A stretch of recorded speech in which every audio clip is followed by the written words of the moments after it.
सच के साथ। नमस्कार, सिटी वाराणसी लाइव में आप सभी का स्वागत है। मैं हूं ममता चौरसिया। आइए नजर डालते हैं आज की हेडलाइंस पर। वाराणसी पहुंचे अखिलेश यादव, कांग्रेस पर कसा तंज, कहा चुनाव खत्म होते ही अहंकार खत्म हो गया। बीएचयू के संगीत मंच कला संकाय में कथक बोलों का संकेतीकरण व सॉफ्टवेयर दृष्टिकोण विषय पर हुआ व्याख्यान। बीएचयू विश्वनाथ मंदिर में एक दर्शनार्थी का चेन स्नैचिंग करने वाली महिला पकड़ी गई।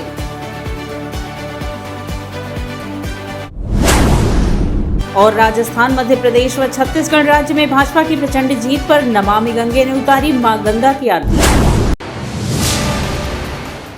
और अब खबरें विस्तार से। महात्मा गांधी काशी विद्यापीठ 11 दिसंबर को अपना 45वां दीक्षांत समारोह मनाने जा रहा है, जिसमें बतौर मुख्य अतिथि महामहिम राष्ट्रपति द्रौपदी मुर्मू होंगी। वह दीक्षांत समारोह राज्यपाल आनंदीबेन पटेल की अध्यक्षता में होगा। होने वाले समारोह स्थल का कुलपति ने जायजा लिया। 11 दिसंबर को महात्मा गांधी काशी विद्यापीठ अपना 45वां दीक्षांत समारोह मनाने जा रहा है, जिसके मुख्य अतिथि महामहिम राष्ट्रपति द्रौपदी मुर्मू होंगी तथा कार्यक्रम की अध्यक्षता उत्तर प्रदेश की राज्यपाल एवं महात्मा गांधी काशी विद्यापीठ की कुलाधिपति श्रीमती आनंदीबेन पटेल के द्वारा किया जाएगा। इस संदर्भ में सोमवार को महात्मा गांधी काशी विद्यापीठ के कुलपति प्रोफेसर आनंद कुमार त्यागी ने दीक्षांत समारोह स्थल सहित विश्वविद्यालय परिसर का निरीक्षण किया। उत्तर प्रदेश के किसी भी राज्य विश्वविद्यालय में राष्ट्रपति जी का सिटिंग प्रेसिडेंट का ये पहला विजिट है किसी भी दीक्षांत में, तो ये निसंदेह हमारे लिए गौरव की बात है। विद्यापीठ के भी 100 साल के इतिहास में कोई भी सिटिंग प्रेसिडेंट अभी तक नहीं आए हैं। ऐसे लोग तो आए हैं कि जो पहले यहाँ पे हमारे यहाँ आए दीक्षांत समारोह में और बाद में राष्ट्रपति बन गए। ऐसे तो हमारे पास कई एग्जाम्पल हैं, लेकिन सिटिंग प्रेसिडेंट पहली बार आए हैं। कैंपस के अंदर भी कहीं और जाने का विचार उनका है? अब ये तो देखिए महामहिम की इच्छा के ऊपर है, जैसे भी वो चाहेंगे। हम तो पूरे कैंपस को ही चमकाने की कोशिश कर रहे हैं कि महामहिम का यदि लगता है उनको देखना है, जो हमारे इतिहास से जुड़ी चीज़ें हैं, यदि वो देखना चाहेंगे तो विश्वविद्यालय परिवार बहुत ही प्रसन्नतापूर्वक वो दिखाएंगे।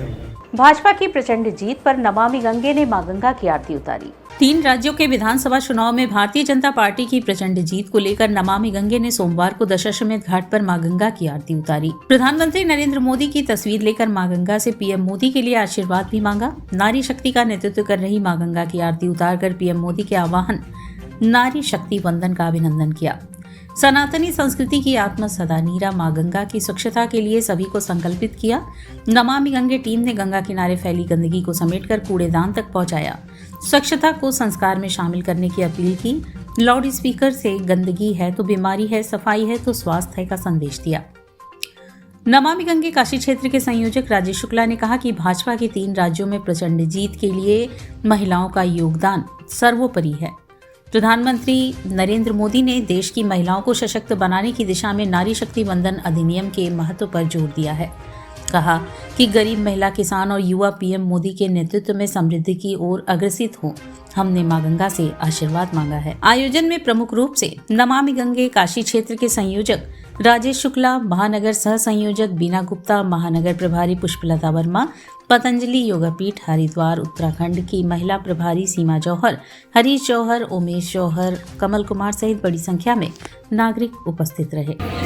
भारत के 3 राज्य मध्य प्रदेश, राजस्थान और छत्तीसगढ़ में भारतीय जनता पार्टी ने प्रचंड जीत हासिल की है और इसी निमित्त आज काशी के पौराणिक प्राचीन दशाश्वमेध घाट पर हमने आदरणीय प्रधानमंत्री जी की तस्वीर लेकर मां गंगा की आरती उतारकर मां गंगा से भारत के सुख और समृद्धि के लिए आशीर्वाद मांगा है। हमने मां गंगा का पूजन किया है, उनसे आशीर्वाद मांगा है कि प्रधानमंत्री जी जो कि गरीब, महिला, युवा और किसानों के सशक्तिकरण के लिए लगे हुए हैं, हमारा भारतवर्ष प्रधानमंत्री जी जो हमारे काशी के सांसद हैं, उनके नेतृत्व में निरंतर तरक्की करता रहे। सपा सुप्रीमो अखिलेश यादव वाराणसी पहुंचे। वह कांग्रेस पर तंज कसा। कहा कि चुनाव खत्म होते ही अहंकार खत्म हो गया।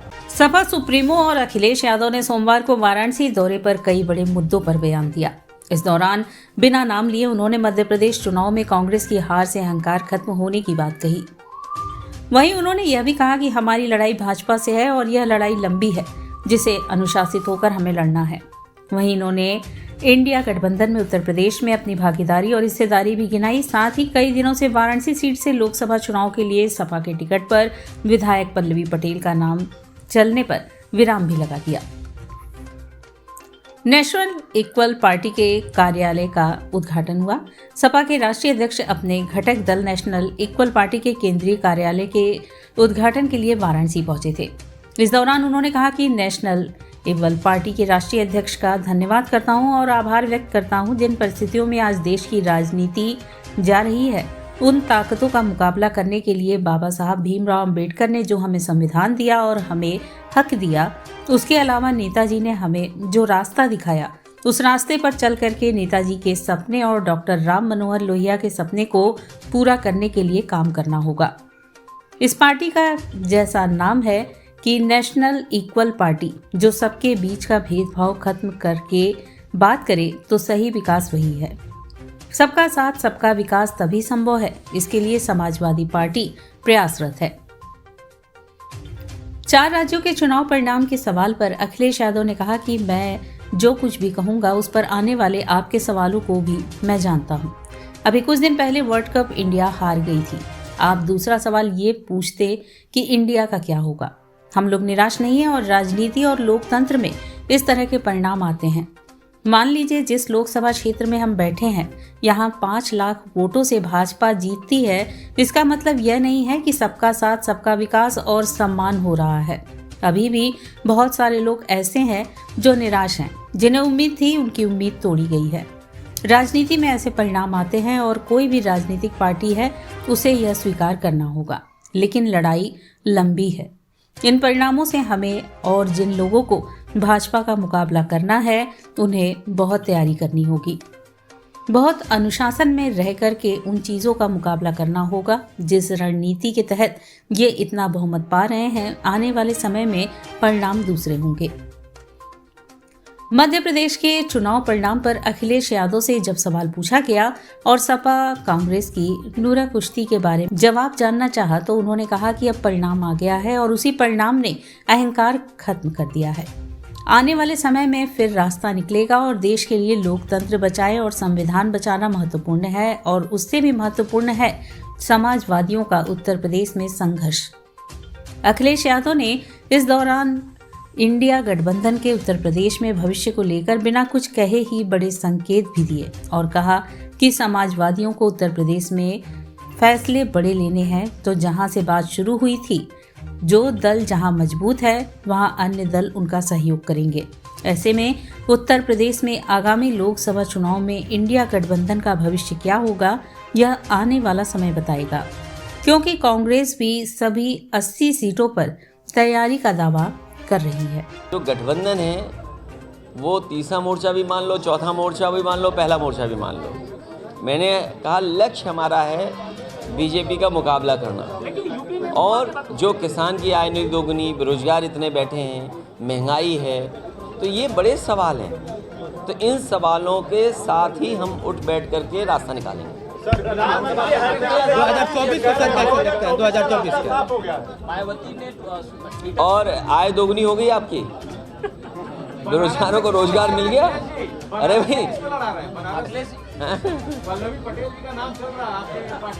देखिए, आप अपने आप कैंडिडेट मत घोषित किया करें।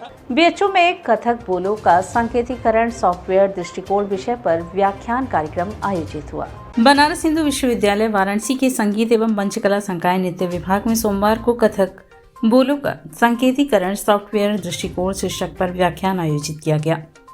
व्याख्यान का शुभारंभ महामना पंडित मदन मोहन मालवीय जी के चित्र पर माल्यार्पण के साथ हुआ। विषय विशेषज्ञ विभाग राम स्वामी को नृत्य विभाग के विभागाध्यक्ष डॉक्टर विधि नागर तथा विभाग के पूर्व छात्रा डॉक्टर सौर्या दवी द्वारा सम्मानित किया गया। तत्पश्चात डॉक्टर नगर में समस्त श्रोताओं को इस व्याख्यान के लाभों के बारे में सूचित किया गया। इसके बाद कथक नेट डांस एकेडमी की संस्थापिका व निदेशिका रामस्वामी ने विस्तार से अपने कार्य के बारे में बताया तथा साथ ही साथ उन्होंने भारखंडे शैली में कथक बोलो की तकनीकी संदर्भ के लिए एक अद्वितीय सॉफ्टवेयर BTTR के बारे में भी बताया। कार्यक्रम का संचालन अदिति थपलियान ने किया तथा धन्यवाद ज्ञापन डॉक्टर खिलेश्वरी पटेल ने किया। व्याख्यान के अंत में नृत्य विभाग के विभागाध्यक्ष डॉक्टर विधि नागर ने उपस्थित सभी श्रोताओं की सराहना की व धन्यवाद दिया। मुझे बहुत हर्ष हो रहा है कि आज हमारे बीच बेंगलोर से डॉक्टर विभा रामास्वामी जी पधारी हैं, जिन्होंने एक ऐसा ऐप बनाया है जो कि कथक बोलों को डिजिटलाइज करके लिखता है। हम लोगों की जो ताल लिपि होती है उसमें जब हम लोग बोल लिखते हैं अपने टुकड़े या अपने जो भी परन आमद वगैरह की, उसके नीचे अर्धचंद्रकार, क्रॉस, गोला, इस तरह के चिन्ह लगते हैं। ये चिन्ह आमतौर पर हाथ से लगाने पड़ते हैं क्योंकि कंप्यूटराइज इसकी कोई चीज़ नहीं, दिक्कत आती है बहुत, या तो तरह तरह से उसको किसी तरह मैनेज करना पड़ता है।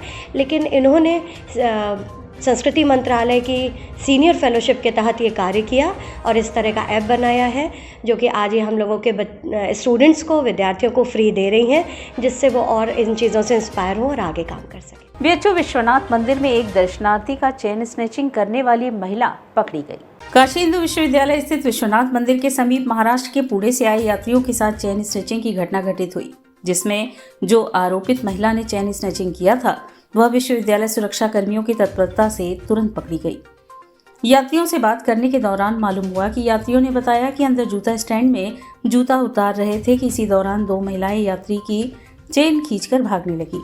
तभी प्रॉक्टोरियल बोर्ड द्वारा एक महिला को पकड़ लिया गया, एक महिला फरार हो गई, लेकिन महिला द्वारा चेन बरामद हो गई। महिला को प्रॉक्टोरियल बोर्ड द्वारा लंका थाना को सुपुर्द कर दिया गया। जूता स्टैंड पर दोनों महिलाओं ने मुझे से कुचला, मैं चप्पल ले रही थी और आगे ये मेरे मर्द है वो देख रहे थे ये क्या कर रही है औरत, और मैं ऊपर से नीचे आई तो मेरा गला, औरत ने ऐसा किया उसको, मेरा गले का मंगलसूत्र नहीं था। ये बोली तुम्हारे कहाँ गया, तो मैंने पीली औरत थी, तुम्हारे को गुजर रही थी। तो क्या आपका क्या छीनी है आपसे ये मंगलसूत्र? तो इसके पास से मिला है? हाँ। और यहाँ वक्त तो चला है एक छोटे से ब्रेक का, मिलते हैं ब्रेक के बाद।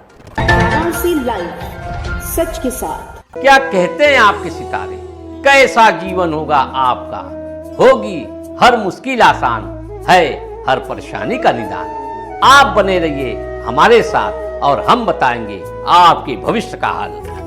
प्रत्येक मंगलवार रात्रि 8:30 बजे से सिर्फ सिटी वाराणसी लाइव पर।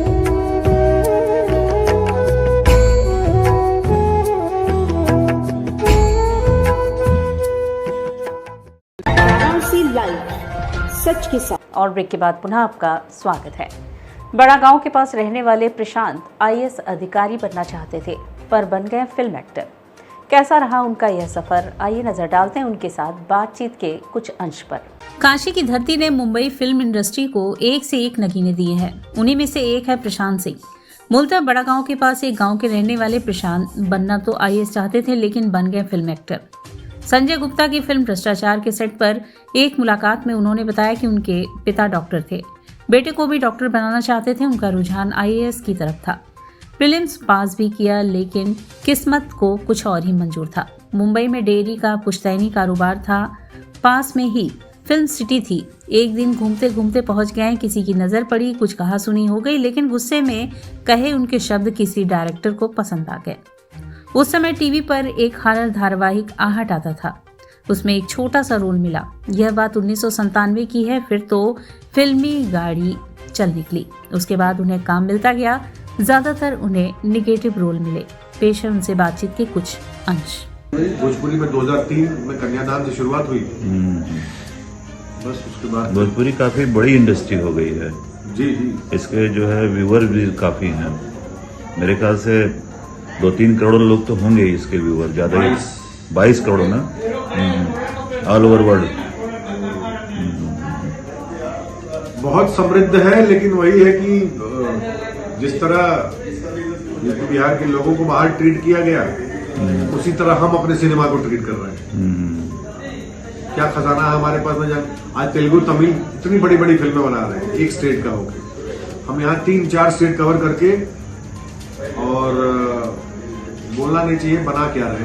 भोजपुरी सिनेमा से ज्यादा, भोजपुरी सिनेमा में तो लांछन लगता ही अश्लीलता का, लेकिन उसको शुरू किया एल्बम ने बहुत खराब किया। इसमें लोगों के अलग अलग रहा है। लोगों का कहना है जो दर्शक देखना चाहते हैं हम दिखाते हैं, कुछ लोगों का कहना है कि आप जो दिखाते हैं वही दर्शक देखते हैं। भोजपुरी फिल्मों का मतलब ही लोग समझ लेते हैं कि वल्गर होगा, अश्लील होगा और इस सारी चीजें होंगी। आप फैमिली के साथ बैठ के इसको नहीं देख सकते हैं। इसके गाने खास तौर से जो एल्बम है, हाँ वही एल्बम देखिए क्या होता है, एल्बम आता है अब जो एक ट्रेंड बन गया है, जो सिंगर है वही हीरो है यहाँ भोजपुरी में। मतलब मनोज जी से शुरुआत कर लीजिए आप, मनोज तिवारी जी आए, फिर दिनेश लाल यादव जी आए, पवन जी आए, सारी जी आए और रितेश जी हैं। तो जितने भी स्टार्ट हुए कि भाई जो सिंगर होगा वही हीरो होगा। असमय हुए बारिश ने फूलों की खेती पर जबरदस्त असर किया है। फूलों की खेती करने वाले किसान बदहाली की कगार पर आ खड़े हुए हैं। वाराणसी उत्तर प्रदेश के पूर्वांचल क्षेत्र के कई जिलों में विगत दिनों हुए रिमझिम बारिश का असर अब कूड़े की ढेर में देखने को मिल रहा है। बात फूलों की खेती कर अपनी आजीविका चलाने वाले किसानों की है, जो इन दिनों बदहाली के कगार पर पहुंच गए हैं। पूर्वांचल की सबसे बड़ी फूल मंडी की सड़कों पर अपनी फूल की फसल को छोड़ किसान मायूस होकर घर लौट गए। प्रतिदिन सैकड़ों कुंतल फूल कूड़े में फेंके जा रहे हैं। वाराणसी के मलदैया स्थित फूल मंडी पहुंचने वाले किसान दिन भर अपनी फसल को बेचते, लेकिन जब फूल नहीं बिक रहे तो उसे सड़क पर छोड़ चले आ रहे हैं। फूलों को सड़क पर ही रखने के पीछे किसानों ने बताया कि बनारस में बड़े स्तर पर गेंदे के फूल की खेती होती है, लेकिन विगत दिनों हुए बारिश ने उनके फसल को खराब कर दिया। बारिश की वजह से पीले और आकर्षण फूलों पर काले धब्बे छा गए। यही वजह है कि फूलों को कोई खरीद नहीं रहा है। किसानों की माने तो वह घर से पैसे लगाकर फूलों को बेचने के लिए मंडी लाते हैं और फूल के खरीदार होने के बाद भी उनके फूलों को कोई ले नहीं रहा है। ऐसे में बचे हुए फूलों को वह सड़क पे कूड़े में फेंक कर जा रहे हैं, क्योंकि अब उसे दोबारा घर ले जाने में उनको और पैसे लगाने होंगे, जबकि उनके फसल की लागत भी बारिश की वजह से नहीं निकल पाई। मंडी में फूल की सप्लाई करने वाले सुजीत कुमार ने बताया कि पूर्वांचल के किसान प्रतिदिन करीब 10 से 12 लाख के फूल सड़क या कूड़े में फेंक कर जा रहे हैं। शादी के सीजन में फूलों की डिमांड काफ़ी है, लेकिन पूर्वांचल के फूलों पर बारिश ने धब्बा लगा दिया है। वहीं फूल मंडी में पूर्वांचल में होने वाले गेंदे के फूल की कमी को दूर करने के लिए कलकत्ता से गेंदे के फूल मंगवाए गए हैं। पूर्वांचल के किसानों के गेंदे के फूल को इस बार कोई लेने को तैयार नहीं हो रहा है। किसानों का कहना है कि शादी के सीजन में गेंदे के फूल की एक माला 10 से 15 रुपए में बिकती है, लेकिन इन दिनों उनके फूलों की माला को 5 रुपए भी नहीं मिल पा रहे हैं। मजबूरन वह अपने फूलों को कूड़े की ढेर में फेंकने पर मजबूर हैं। बारिश हो जाने के कारण से इसमें जब पानी पड़ जाता है जब फूल पे तो दागीपन आ जाता है, और इसलिए इस दागीपन की वजह से जो कि लोग किसान को बहुत नुकसान हुआ है। ये नुकसान बहुत ज्यादा हुआ है किसानों को, क्योंकि ये पानी जो है कि खेत में लग जाता है और फूलों पे लग जाता है, तो इससे पेड़ गिर जाता है और गंदा हो जाता है और मार्केट में चल नहीं पाता है, और इसलिए इसको फेंकना पड़ जा रहा है। बारिश की वजह से माला फूल खराब हुआ, उस पर दाग धब्बे पड़े, उसके खरीदार नहीं है, और जब खरीदार नहीं होंगे तो वो वापस लेके जाएंगे कहाँ? तो यहीं छोड़ के चले जा रहे हैं। अब छोड़ के जा रहे हैं तो फिर सफाई कर्मी आते हैं, उनको उठा करके कूड़े घर में फेंक दे रहे हैं। यही हो रहा है, और इस पर किसी का कोई नियंत्रण भी नहीं हो सकता। बारिश हो गई तो इसको कौन रोकेगा? गुरु नानक देव के 554वें प्रकाश उत्सव के उपलक्ष्य में रामनगर में भव्य शोभा यात्रा निकाली गई। गुरु नानक देव के प्रकाश उत्सव के उपलक्ष्य में रविवार शाम 4 बजे रामनगर में भव्य शोभा यात्रा निकाली गई। गुरुद्वारा सिंह सभा की ओर से निकाली गई शोभा यात्रा में सबसे आगे घोड़ों पर सवार पंच प्यारे और उनके पीछे शबद कीर्तन करते महिला पुरुष चल रहे थे। फूल मालाओं से सुसज्जित मिनी ट्रक पर गुरु ग्रंथ साहिब विराजमान थे। महिलाएं सड़क की सफाई करते चल रही थी। शोभा यात्रा साहित्य नाका, पीएससी तिराहा और दुर्ग के समीप भ्रमण के बाद वापस गुरुद्वारे पहुंचा। इस दौरान लोगों ने उनका चाय नाश्ते से स्वागत किया। गुरुद्वारा में आरती के साथ शोभा यात्रा का समापन हुआ। इसके पूर्व अखंड पाठ समापन के बाद दोपहर 12 बजे से रागी जत्थे ने शबद कीर्तन किया। विधायक सौरभ श्रीवास्तव सहित सभी वर्गों के लोगों ने लंगर में प्रसाद ग्रहण किया। कार्यक्रम में गुरुद्वारा प्रबंधक कमेटी के अध्यक्ष रविंद्र सिंह रड्डू आदि मौजूद थे। कि प्रेम से बड़ी कोई चीज नहीं है। अगर प्रेम है तो प्रेम से हम जगत को जीत सकते हैं, नहीं तो कुछ नहीं है। प्रेम के अलावा कोई चीज नहीं है। नारायण रेकी सत्संग परिवार वाराणसी की ओर से धर्म संघ से पदयात्रा निकाली गई। नारायण रेकी सत्संग परिवार वाराणसी की ओर से विश्व दिव्यांग दिवस 3 दिसंबर रविवार को केंद्र प्रमुख अनीता भालोटिया के नेतृत्व में एक पदयात्रा का आयोजन किया गया, जिसका उद्देश्य दिव्यांग व्यक्तियों के अधिकारों और उनके जीवन में समान अवसरों के महत्व के बारे में जागरूकता बढ़ाना है। 3 किलोमीटर की यह पदयात्रा धर्मसंघ से संकटमोचन मंदिर तक सभी NRSP सदस्यों ने राम राम की माला से तय की। सारा वातावरण सकारात्मकता से भर गया। नारायण रेकी सत्संग परिवार का उद्देश्य कि हर व्यक्ति तन मन धन और संबंधों से स्वस्थ हो और सभी का जीवन उन्नति, प्रगति, सेहत और सफलता से परिपूर्ण हो। मुख्य अतिथि प्रमुख समाज सेवी श्रीमती शांति देवी रुंगटा थी। अंजू डोलिया, उर्मिला डिडवानिया, अनीता जसराजपुरिया, समता डिडवानिया, रेखा सोमानी, मुक्ति मुद्रा, शिखा अग्रवाल, सीता जायसवाल, अंजू अग्रवाल, मधु अग्रवाल, कुसुम अग्रवाल आदि सभी सदस्यों ने पदयात्रा की। नारायण रेकी सत्संग परिवार हमारा मुंबई से एफिलेटेड है और हमारे गुरु राजेश्वरी मोदी जी जो हमको ज्ञान देती हैं कि हमको कैसे पॉजिटिव रहना है और दुनिया को कैसे पॉजिटिव बनाना है। उनका एक सपना है कि हर घर में राम राज्य हो, हर घर पॉजिटिव वाइब्रेशन से ओत प्रोत रहे। तो वही हम लोग फॉलो करते हैं और उसी को आज हम लोग फैलाने के लिए एक ये रैली निकाल रहे हैं नारायण रेकी सत्संग परिवार की राम राम की धुन के साथ। इसमें पूरे टाइम राम राम की धुन और नारायण नारायण का उच्चारण, इसके साथ हम लोग ये आज पद यात्रा कर रहे हैं। सिंधी समाज की अग्रणी संस्था द्वारा महमूरगंज स्थित एक लान में सांस्कृतिक कार्यक्रम सिंधिया जी मौज का आयोजन हुआ। सिंधी समाज की अग्रणी संस्था सिंधु विकास समिति द्वारा महमूरगंज स्थित शुभम लान में आयोजित सांस्कृतिक कार्यक्रम सिंधिया जी मौज में जम के झूमे समाज के लोग। कार्यक्रम की शुरुआत में इष्ट देव झूलेलाल साईं चित्र पर माल्यार्पण एवं दीप प्रज्वलित कर शुभारंभ किया। अतिथियों का स्वागत संस्था के अध्यक्ष अरुण लखमानी ने किया। रंगारंग सांस्कृतिक कार्यक्रम में शिरकत कर रहे मुंबई से पधारे रॉक स्टार नील तलरेजा ने आते ही समा बांध दिया। जयको खटी, आयो खेरसा, होज मालो गीतों पर झूमने को मजबूर हो गए। वहीं मोर तो टीले राणा सभी वर्ग के लोग गुनगुनाते नजर आए।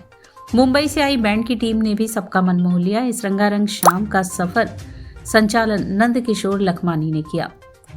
इस आयोजन में विशेष सहयोग चीफ प्रोग्राम सलाहकार श्याम खेमानी व संरक्षक अशोक तलरेजा, सुरेंद्र तलवानी, कमलेश छोगनी, वीरेंद्र केशवानी, विजय राजवानी, अनिल लखमानी, चंदन रूपानी महत्वपूर्ण भूमिका निभाई व कार्यक्रम सहयोजक के रूप में सागर लालवानी, सोहन डोडवानी, दिलीप मोटवानी, भानु वाधवानी, महेश भाटिया, संजय लखमानी, सत्येंद्र मानसानी, दीपक गंगवानी, नरेश शीतलानी, सुशील लखमानी रहे।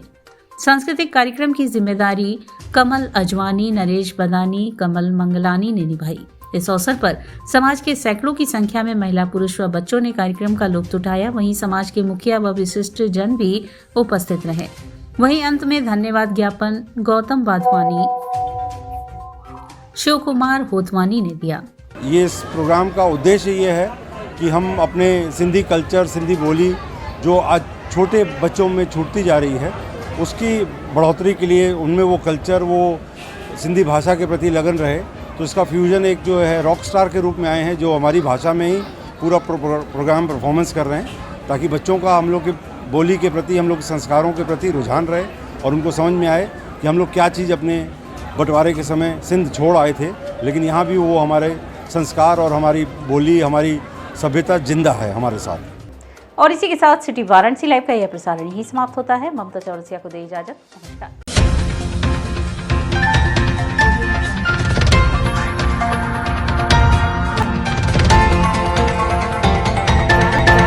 लाइव सच के साथ।